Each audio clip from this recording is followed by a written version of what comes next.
बड़े बिलियनियर्स हो गए, जा रहे हैं सब, क्या छोड़ के? भारत छोड़ के। पिछली बार 45,000 लोगों ने छोड़ दिया। आई जितने छोड़े सब ना, टुटपुजिया नहीं थे, सब करोड़पति थे सब, अब भारत छोड़ के चले गए। करोड़पति सबका रहना जरूरी है। उनको ना राशन कार्ड चाहिए, ना फ्री में उनको भात चाहिए, ना गेहूं चाहिए, ना उनको फ्री में वैक्सीन चाहिए, ना वो कहीं आटा चाहिए, उनको कुछ फ्री में नहीं चाहिए। ना आपके सरकारी अस्पताल में जाएगा अपने बाल बच्चों का इलाज कराने, ना ही उसको बिजली चोरी करेगा, मतलब कुछ उसको नहीं चाहिए। देगा क्या चीज? टैक्स। इसके अलावे उसके यहाँ 10-20 आदमी काम करेगा, घर में काम करेगा कोई आदमी, कोई कुक होगा, कोई सफाई कर्मी होगा, कोई माली होगा, कोई ड्राइवर होगा, कोई उस, ये सब का रहना जरूरी है, बहुत जरूरी है। भारत चूंकि लोकतंत्र है, तो लोकतंत्र में पब्लिक के वोटिंग का ज्यादा रखा है। तो हमारे देश में ना गरीबी के साथ सिंपैथी दिखाया जाता है, बहुत सिंपैथी उनके साथ। हालांकि असहाय रहते हैं लोग तो उनकी मदद भी करनी चाहिए, लेकिन ये योग्यता थोड़ी है। आप उनको कहिए कि कोई काम करने के लिए यहाँ पर कोई वर्क स्किल्ड सिखाइए, ये सबके, तो अमीर का रहना ज्यादा जरूरी भी है, क्योंकि नौकरी वही दे रहा है। वरना अगर पूरे अमीर खत्म हो जाएंगे, सारा बोझ किस पे आ जाएगा? गवर्नमेंट के ऊपर। नहीं समझ में आया? खर्चीले लोग अगर नहीं रहेंगे ना, देश भी नहीं चलेगा बिजनेस में। दुकान किसके भरोसे चलता है? खर्चीले लोग के। आप शहर के लोग ज्यादा खर्चीले होते हैं, गांव के लोग ज्यादा खर्चीले नहीं होते। गांव का आदमी घरे चाय पी लेता है, देखिए ना, बाहर कौन चाय पीते हो? घरे बनते है, चाय बनी हो, बन गया। शहर का आदमी बाहर पीता है, खर्चीला ज्यादा होता है। तो इकोनॉमी चलने के लिए ना खर्चीला होना जरूरी है। अब शहर के आदमी को यहाँ से जाना होगा गांधी मैदान, अभी पटना में, तो ऑटो पकड़ के जाएगा। गांव में नाप देगा पैदल, चलो हो। आप समझ रहे हैं कितने ऑटो वालों को रोजगार मिला है? तो अगर खर्चीले लोग नहीं होंगे ना, तो रोजगार नहीं होगा। तो रोजगार में जरूरी है खर्चीला होना। खर्चीला कौन रहता है? अमीर आदमी, जो थोड़ा ठीक ठाक है। एकदम जरूरी नहीं कि हर अमीर ज्यादा खर्चीला होता है। मिडिल क्लास जरूरत के हिसाब से खर्च करता है। समझ में आया कि नहीं? क्या अब जैसे एक से एक होटल है, उसमें खाना पीना खा के आइएगा, 10-20 हजार का बिल बना देगा। उसको रोजगार चल रहा है कि नहीं? टैक्स दे रहा है यहाँ पे।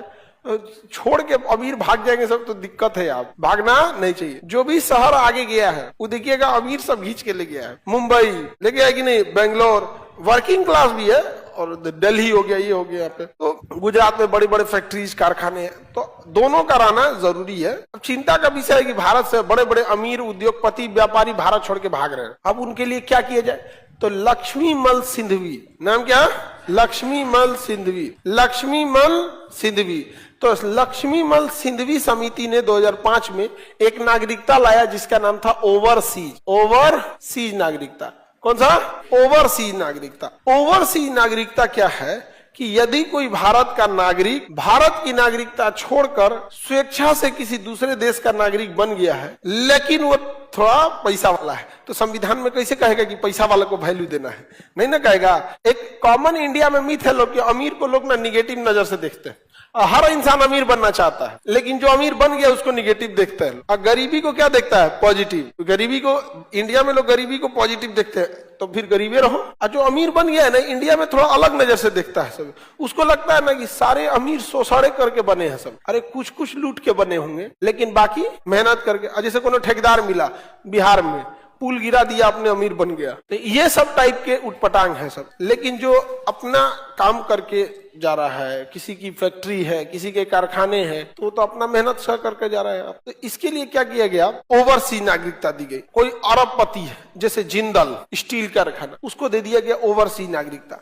ओवरसीज नागरिकों को हर सुविधाएं मिलती है जो एक परमानेंट नागरिक को मिलता है, बशर्ते वो वोट नहीं डाल सकता। वो वोट नहीं डाल। अब अगर आप नागरिक नहीं है ना भारत के, तो बड़ी दिक्कत होता है। अगर कोई भारत का नागरिक नहीं है तो जब भारत में रहेगा ना, तो हर 2 महीना पे, 1 महीना पे जाके थाना में रिपोर्ट करना पड़ता है कि अभी हम इस शहर में हैं। अब जैसे दिल्ली में है ना, अगर आप सोचेंगे हैदराबाद जाएंगे, तो हैदराबाद जाके वहां पुलिस को रिपोर्ट देखना पड़ेगा कि हम हैदराबाद आए हैं, ताकि आपको कभी उठा के फेंकना पड़े तो पुलिस को आइडिया रहे कहाँ है आप, उठा के फेंकवा देगा, भागो यहाँ से। लेकिन ओवरसीज नागरिकों को ऐसा दिक्कत नहीं है। तो ओवरसीज नागरिकता जो दी गई, ओवरसीज नागरिकता ये नॉर्मल लोगों को मिल जाएगा, बड़े बड़े लोगों को दिया जाएगा। समझ में आ गया कि नहीं आ गया? अब जैसे अंबानी भारत छोड़ के अगर चल जाएंगे लंदन, भारत को तो बहुत दिक्कत होगा ना। उन लोग को टैक्स देने की जरूरत नहीं है। टैक्स हम नागरिकता के आधार पर हम टैक्स थोड़ी देते हैं, टैक्स हम इनकम के आधार पे देते हैं। भारत में कमाइएगा तो टैक्स देना पड़ेगा। अब आप कोई विदेशी भी कंपनी है, जैसे मान के चलिए किया मोटर्स है, होंडाई है, एलजी है, भारत में बेचेगा, टैक्स नागरिकता के आधार पर थोड़ी देना होता है। टैक्स किस में देना होता है? इनकम के आधार पर। अब यहाँ रहिएगा तो टैक्स ले लेगी सरकार। अब हम भारत के, हम अमेरिका के अगर नागरिक नहीं है, लेकिन अमेरिका में जाके बिजनेस करेंगे ना, तो हमको अमेरिका का टैक्स देना पड़ेगा, हम वहां के नागरिक हो या ना हो। टैक्स इनकम पे डिपेंड करता है, बिजनेस पे डिपेंड करता है। अब आप ओवरसीज नागरिक है, भारत में